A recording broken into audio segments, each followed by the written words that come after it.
Sveiki. Prieš beveik 2 dešimtmečius pirmasis tuomet dar niekam nežinomo romų kilmės vaikinuko Radži Aleksandravičiaus pasirodymas kultinio LNK muzikos šou Kelias į žvaigždę scenoje tapo sensacija.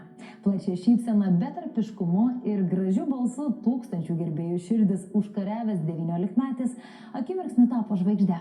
Dar didesnį susidomėjimą sukėlė prieš televizijos kameras įvykęs jo susitikimas su vaikų namuose dar visai mažą kūdikį palikusia biologinė mama. Vėliau senelio paieškos, nuotakos ieškojimai. Skeptikai purtė galvas, esą baigsis graudžios istorijos, baigsis ir dainininko karjera. Tačiau šiandien Radžis vis dar fenomenaliai populiarus. Dainininkui netrūksta nei koncerto, nei gerbėjų, nei meilės, nei pinigų. Tad šį vakarą jis bus ypatingai atviras apie televizijoje patirtą skriaudą, honorarus, konkurenciją, koncertų užkulisius ir šeimos pagausėjimą. Tad likite kartu su mumis.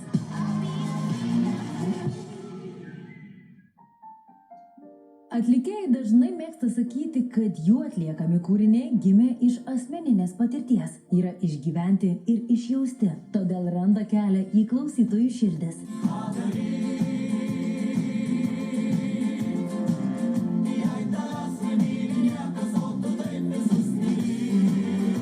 Ši Radži daina yra vienas populiariausių visų laikų hitų, be kurio jau beveik 2 dešimtmečius neįsivaizduojamas nei vienas atlikėjo koncertas. Tačiau dainininkas atviras. Žodžiai, ką daryti, jei tavęs nemyli niekas, arba jei dirbęs per dieną vėl vargšas esi, jam visiškai netinka.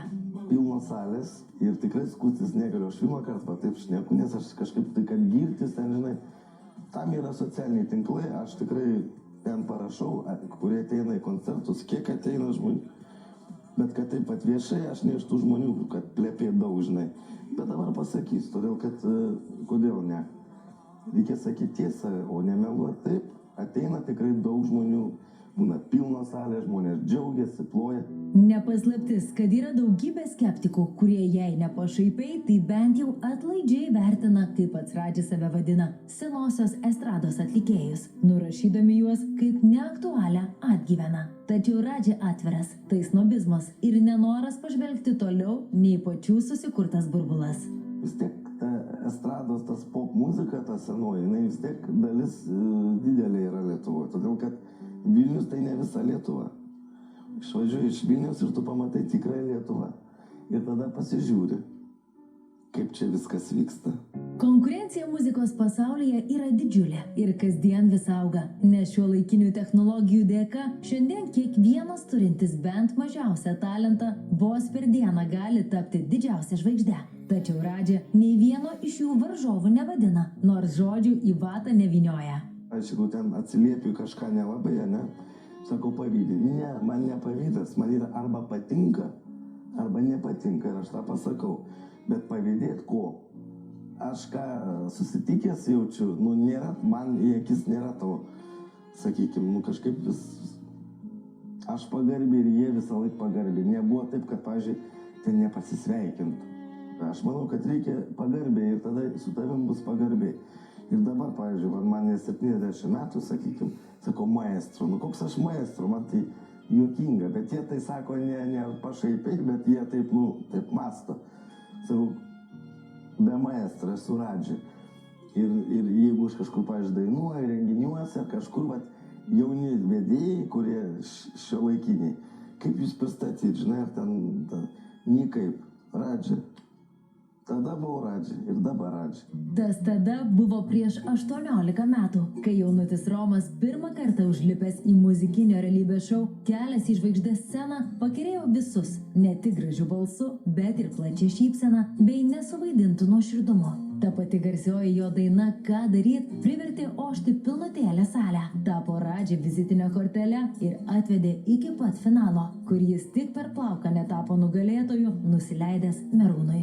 Pradžiai šokau gerai ritminis, paskui sportinį šokį šokau 4 metus ir E3 grupėje esu laimėjęs 1 vietą paauglystėj. Tai va, pirma buvo taip, o paskui tik tai tas dainavimas atsirado daug vėliau per mano mamą, globėją, kuri dirbo vaikų namuose. Nebuvo to tikslaus tokio dainavimo, bet tas vibrato, viskas, jau aš turėjau 10 metų. Dainavau kaip senas dėdas nu, toks vat, prigimtinis turbūt jis buvo. Visą laiką norėjau sieti gyvenimą su muzika. Jaučiau, kad aš turiu tą daryti. Aš ir vaikystėje, pavyzdžiui, nenorėjau būti nei gaisrininku, nei kosmonautu, nu vairuotoju norėjau būti. Tai va, bet vis tiek didžiausia tai buvo mano svajonė, sakykime, kur išsipildė sieti savo gyvenimą su muzika. Nu, atsirado dainavimas ir aš labai esu dėkingas už tai. Ne vien dainavimas pelnė Radžiui žmonių meilę. Visa Lietuva sulaikiusi kvapą stebėjo pirmąjį vaikino susitikimą su biologinė motina, kuri jį dar visai mažyliuką paliko vaikų namuose. Ir žiauriai tiesiai į veidą tekštus jo žodžius. Bet jeigu aš tave paimčiau pas save, Nu ir kas būtų? dabar nebūtum čia, va nesidėtum, supranti, ir nedainuotum. Tai tu turi man dar padėkoti, supranti, už tai, kad aš daug daviau tau gyvenimą. Tai buvo vienas sunkiausių gyvenimo išbandymų. Prisiminęs jį, Radži atvirai prisipažįsta, kad geriau jau motinos nebūtų sutikęs išvis. Aš niekada irgi nesusimačiau, kol man ten nepradėjo šou, kai ėjau ten narpliot, žiūrėti ir visą kitą. Niekada, man jos netrūko. Aš jos nekaltinu, bet man jos ir netrūko. Aš paleidau ją, viskas.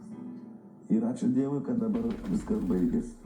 Nu taip, aš manau, kad tikrai geriau taip, negu kad taip. Nes tu ir kitiems žmonėms gyvenimą gadini, nei tu pats gyveni, nei tu kitiem leidi. Visai kitokie jausmai užplūsta prisiminus Ukrainoje gyvenusį senelį ir visą plačią tėvo giminę, kurios ieškoti dainininkas važiavo taip pat lydimas kamerų. Pikti liežuviai plakė, kad dainininko karjera laikosi ant graudžių istorijų, o joms pasibaigus neliks ir Radžio. Tačiau praėjo beveik 20 mečiai ir skeptikams teko nutilti. Man kažkaip, aš nežinau, pasisekė, sakykime, su gerbėjais ir su ta muzika, kad aš vis išlendu, vis metai prasitėsi, nu ar kitais metais dainuos. Nu, dainuosiu, vėl praeina tie metai. Nu, dainuosiu. Ir nors aš irgi atėjau žalės. Ir galvoju, nu ką, čia 2 metus pabūsiu, padainuosiu viskas, kol vyksta šou. Bet va jau prasitėsi 18 metų. Ir tas tęsiasi tik iš dainavimo, tik iš muzikos. Tai dabar patys atsakykit, ar esu profesionalas, ar ne. Dainininko gyvenimas tik iš šalies atrodo panašus į rūpesčių netemdomą šventę. Su miegu iki pietų, rampų prožektorių nušviestais koncertais, susižavėjusiais gerbėjais, jūromis gėlių ir 10 tūkstančių sąskaitoje. Radži juokėsi, realybė kiek kitokia. Sustinki su prodiuseriu, kalbi, dėlioji programą, tada daraisi naujas dainas, nes jos reikalingos. Tu negali dainuoti vien tik tai tas žinomas, nors kai vyksta koncertas, visigi laukia tų senų dainų. Tai taip, į mėnesį po vieną dainą turi vis tiek padaryti. Nu įvairiai kainuoja, aišku, nuo 1000 tai tikrai. Jeigu jau gerą padaryti fonogramą, įrašyti, nes gyvi instrumentai groti, tai vis tiek kainuoja. Vis tik, nei vienas Radži koncertas nepraeina be populiariųjų jau 18 metų skambančių jo dainų. Aišku, čia ne garantas, kad jinai, pavyzdžiui, patiks žmonėms. Vat padainuoji porą, 3 koncertus, tu matai, ar jinai limpa žmonėm ar ne. Ir jeigu jinai tik tai tau patinka, o žmonėm ne, aš jos nedainuoju. Tu turi dainuoti tas, kas patinka liaudžiai. Kitaip, kaip kas iš to dainavimo. Tai tugi dainuoji žmonėm, o pats savo gali va dainuoti duše. Yra kokie 3 hitai. Čigūno meilė, ką daryti ir nekaltinti savo likimo dabar. Tai aš taip pajokaudamas sakau žmonėm, kad jau va, bet ką darysi, vis tiek reikia, sakau, dainuoti. Nu tai jau jiem visiems, žinai. Nu patinka, aš nežinau, vat turi, sakau, keletą hitų ir jos mane laiko toj scenai, manau. Gerbėjų kaip ir čigono, meilė labai nepastovi. Dainininkas neabejoja, jeigu padarytų pauzę, būtų labai greitai užmirštas, o sugrįžti beveik neįmanoma. Todėl Radži gyvena be atostogų, o jeigu kur ir išvažiuoja, tai tik dainuoti. Nors ir nelengvas, toks gyvenimo būdas leidžia pragyventi, neieškant papildomo uždarbio. Būna per savaitę ir 2 pasirodymai ir 3. Todėl, kad privačių yra nemažai, žmonės tiek švenčia. Ir aš neatsisakau, kodėl. Tai didžiausias pragyvenimas tai iš privačių, kai žmonės gali tave, sakykime, staigmenai paimti. Aš su jais ir pabendrauju tuo metu ir ten jie nusifotografuoja, artimiau, paliest nori, ar tikrai tikra, žinai, nu visokį ten. Ir man tai malonu dovanoti žmonėms šypsenas. Aš sakau, aš atėjau tą gyvenimą linksminti žmonių. Pavyduolius Radžis skuba nuraminti. Kosminių honorarų jis tikrai neuždirba, tačiau gali patogiai gyventi. Tiesa, regis taip neseniai išgyventa pandemija gerokai pakoregavo jo įpročius ir svarbiausia – suvokimą. Pasirodo, žmogui ne tiek daug ir reikia.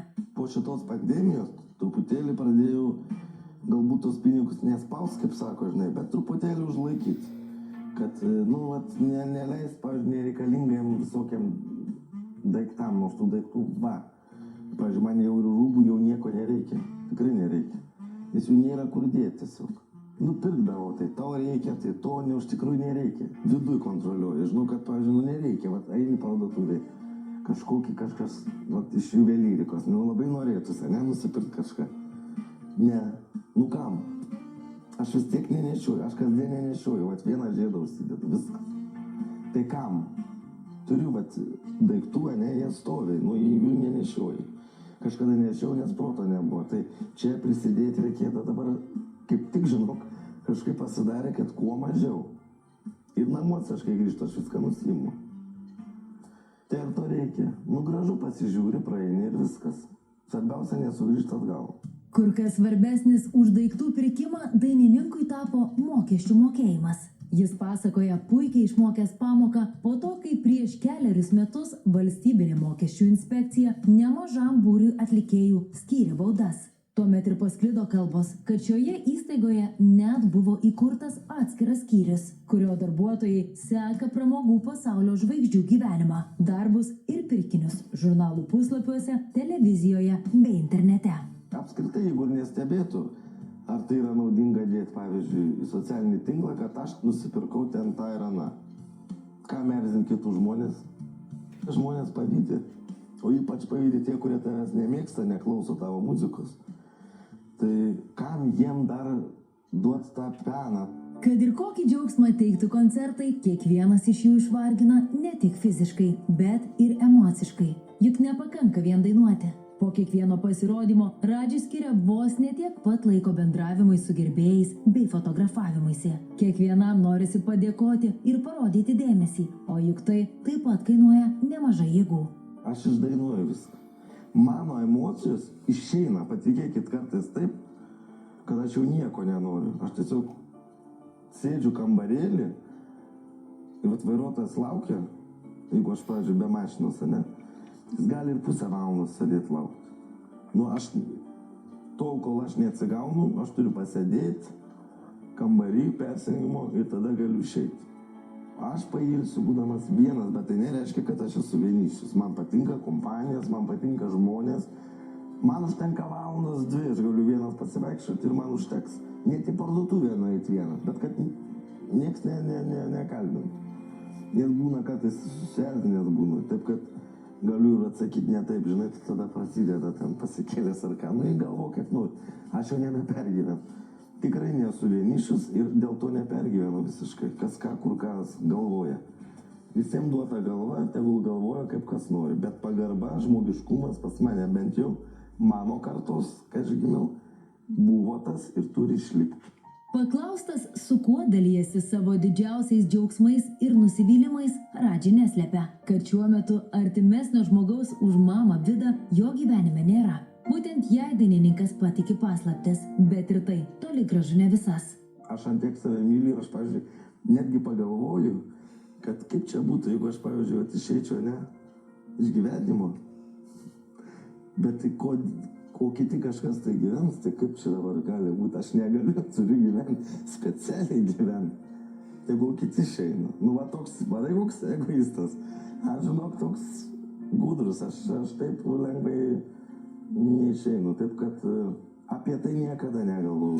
Ai sužavėjo, ai pagerėjo, Radži atvirauja, kad jam šypseną kelia teiginiai, neva šalia būtinai turi būti artimas žmogus. Antraip, gyvenimas nėra pilnavertis. Garsus vyras jaučiasi laimingas, nors niekada gyvenime dar nėra patyręs stogą raunančių jausmų ir prisipažįsta, kad greičiausiai to net nenorėtų.